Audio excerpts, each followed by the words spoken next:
बेटियों और बहनों को भोग की वस्तु समझना, उपभोग की वस्तु समझना। 3 स्त्रियां एक पुरुष के बराबर कि स्त्री वस्तु है, मेज कुर्सी की तरह से, पैंट कमीज की तरह से, जब चाहो इसको बदल दो, जब चाहो इसको उठाकर फेंक दो, जब चाहो इसका उपयोग करो, जब चाहे इसका उपभोग करो।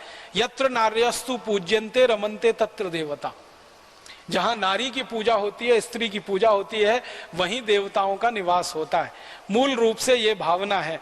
माने नारियों का स्थान इस देश में हमेशा नर से ऊंचा ही रहा है। और इस देश में जब जब परंपरा में, हमारी मान्यता में हम बात करते हैं, संवाद करते हैं, लक्ष्मी नारायण की बात करते हैं, राधा कृष्ण की बात करते हैं, सीता राम की बात करते हैं, राम सीता की बात कम होती है, नारायण लक्ष्मी की बात कम होती है, लक्ष्मी नारायण की बात होती है, सीता राम की बात होती है, माने उमा महादेव की बात होती है। तो हमारे यहाँ तो यही है, नारी तो हमेशा ऊपर है। कारण उसका है कि भगवान ने कोई विशेष गुण दिए हैं उनको, और जीवन को चलाने में उनकी क्षमता हमेशा नर से बड़ी है। हम सामान्य रूप से अपने जीवन में देखते हैं, किसी बच्चे का पिता मर जाए लेकिन माँ जीवित हो, उसका लालन पालन बहुत आसानी से, बहुत अच्छे से हो जाता है। जिस बच्चे की माँ मर जाए, भले पिता जीवित हो, उसका लालन पालन होना बड़ा मुश्किल हो जाता है। जिसकी माँ चली गई, उस बच्चे को संस्कारों का मिलना बहुत मुश्किल हो जाता है। ये भारत में बहुत स्पष्ट दिखाई देता है। तो माँ का होना बहुत बड़ी बात है हमारे जीवन की प्रक्रिया में। इसलिए माँ का स्थान भी ऊंचा है इस देश में। और माँ का स्थान ऊंचा रहा, वैदिक काल में तो सबसे ऊंचा रहा है, और वैदिक काल के बाद मध्य काल में भी 8वीं शताब्दी तक बहुत ऊंचा रहा है। ये जब से विदेशी हमले हुए और विदेशी सभ्यता में हम थोड़े से पराधीन होते गए, विदेशी आचार विचार हमारे जीवन में आ गया, विदेशी आक्रमणकारियों के जीवन शैली से हम प्रभावित होने लगे, तब से हमारे नारियों का स्थान नीचे होना शुरू हो गया। और वो गिरता चला गया। अंग्रेजों के जमाने में तो सबसे ज्यादा गिर गया, फ्रांसीसियों के जमाने में, पुर्तगालियों के जमाने में बहुत गिरा, अंग्रेजों के जमाने में सबसे ज्यादा गिरा। उसके पहले थोड़ा बहुत मुगल शासन काल में भी गिरा। तो वो गिरावट हम में आती गई। अब वो गिरावट हमारी खत्म होनी चाहिए थी, लेकिन आजादी के बाद हम जब इस सारे विदेशी प्रभाव से मुक्त हो गए, ये गिरावट रुकी नहीं है, ये बढ़ती ही चली जा रही है। इसका मतलब क्या है? विदेशी प्रभाव से शारीरिक रूप से हम मुक्त हो गए, लेकिन बार बार मैं कह रहा हूं, मन से और आत्मा से अभी भी हम विदेशी प्रभाव में ही हैं। तो नारी को देखने की जो दृष्टि अंग्रेजों के समय में, नारी को देखने की जो दृष्टि फ्रांसीसी और पुर्तगालियों के समय में इस देश में आई, कमोवेश वही दृष्टि अभी भी हमारी आंखों में बसी है, और उसी का प्रभाव है जो नारियों की इस देश में बेइज्जती और दुर्गति हो रही। अंग्रेजों की मान्यता, यूरोप वालों की जो मान्यता है ना, वो नारी के लिए पता है क्या है? बहुत खराब लगता है। सारे यूरोप के दार्शनिक एक बात पर सहमत हैं, और वो बात ये है कि नारी में आत्मा नहीं होती। यूरोप के सभी दार्शनिक ये कहते हैं। अरस्तु कहता है, सुकरात कहता है, लेबिनिज कहता है, दिकार्ते कहता है, सारे यूरोप के दर्शन शास्त्री एक से लेकर अंतिम तक सब कहते हैं स्त्री में आत्मा नहीं होती, और स्त्री वस्तु के तरह की होती है।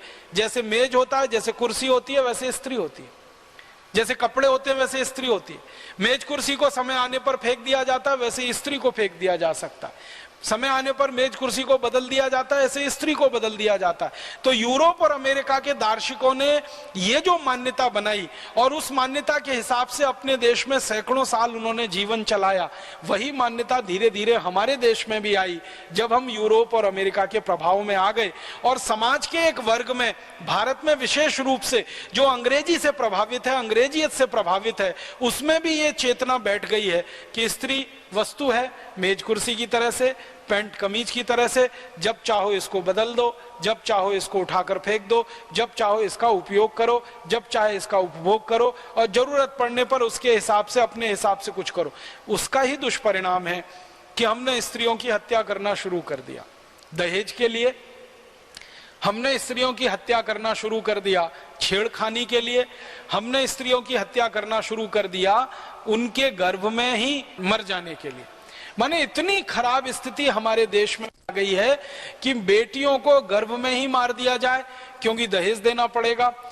गर्भ में से जन्म लेकर अगर आ जाए तो छेड़खानी में मार दिया जाए, क्योंकि वो हमारी नहीं सुनती हैं, दहेज की हत्या कर दी जाए क्योंकि वो अपने साथ वस्तुएं लेके नहीं आई हैं। ऐसा माहौल पूरे देश में बन गया है और सरकार के आंकड़े बताते हैं कि बहुत दर्दनाक है। हर घंटे में 2 माताएं या 2 बहनें हमारी दहेज के लिए मार डाली जाती हैं। हर घंटे में 3 से ज्यादा माताओं बहनों के साथ बलात्कार हो जाते हैं। हर घंटे में 4 से 5 बहनों माताओं बेटियों के साथ छेड़खानी की घटनाएं हो जाती हैं इस देश में, और यह बढ़ता ही जा रहा है, बहुत खराब है।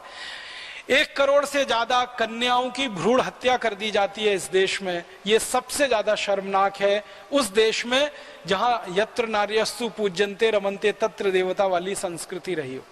अब वो हम इतनी नीचे, इतनी गिरावट में आ चुके हैं। तो हम इस विदेशी प्रभाव में इतने जकड़ गए हैं कि जिस विदेश में स्त्रियों की इज्जत सम्मान कभी रहा नहीं, वैसी ही बेइज्जती और असम्मान हमने अपने जीवन में करना शुरू कर दिया। आपको सुनकर बहुत हैरानी होगी, ताज्जुब होगा, पहली बार मुझे भी बहुत हैरानी हुई थी। 1950 तक यूरोप के किसी भी देश में किसी भी माँ को, बहन को, बेटी को वोट डालने का अधिकार नहीं था 1950 तक, क्योंकि वो मानते ही नहीं कि स्त्रियों में कोई आत्मा होती है। और सैकड़ों नहीं, हजारों वर्षों तक यूरोप की अदालतों में 2 या कभी कभी 3 माताओं की गवाही या 3 बहनों की गवाही एक पुरुष की गवाही के बराबर माना जाता, माने 3 स्त्रियां एक पुरुष के बराबर। ये सैकड़ों साल, हजारों साल यूरोप की अदालतों में होता रहा। रोमन साम्राज्य जिसकी चर्चा सारी दुनिया में की जाती है, इस रोमन साम्राज्य में यह नियम था कि 3 स्त्रियां जो बात कहें वो बराबर है एक पुरुष की कही गई बात के।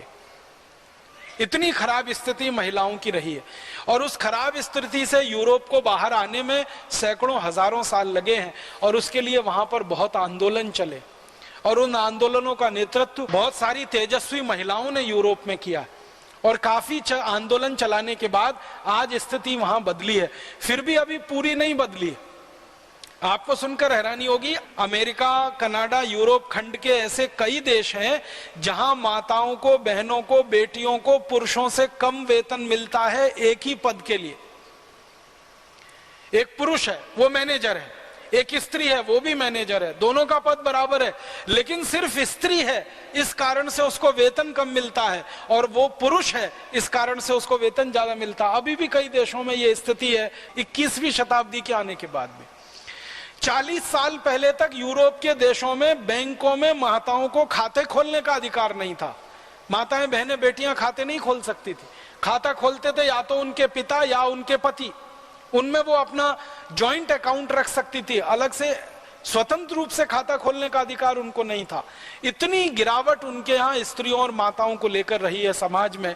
उसी का असर हमारे देश पर भी आ गया, क्योंकि 250 साल हम अंग्रेजों के गुलाम हो गए और उसके पहले विदेशी प्रभाव में थोड़े बहुत आ गए, तो उसका असर अब चलते चलते यहां तक आया कि भारत में भी दहेज हत्याएं, भ्रूण हत्याएं, माताओं के साथ छेड़खानी, माताओं के साथ बलात्कार की घटनाएं, माताओं को, स्त्रियों को, बेटियों और बहनों को भोग की वस्तु समझना, उपभोग की वस्तु समझना, इसलिए उनके साथ छेड़खानी करना, इसलिए उनके साथ अन्य खराब से खराब अपराध करना, ये भारत में भी बढ़ता चला जा रहा है।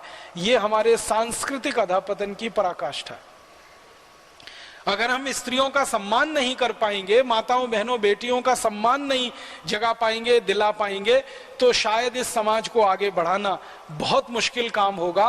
व्यवस्था परिवर्तन का, बदलाव का कोई भी काम हमें करना पड़ेगा तो माताओं के, बहनों के, बेटियों के पूर्ण सहयोग से ही हो पाएगा, नहीं तो हो नहीं पाएगा। ये बात जितनी जल्दी हम समझेंगे उतनी जल्दी देश के लिए कोई बड़ा काम करने की हम कोशिश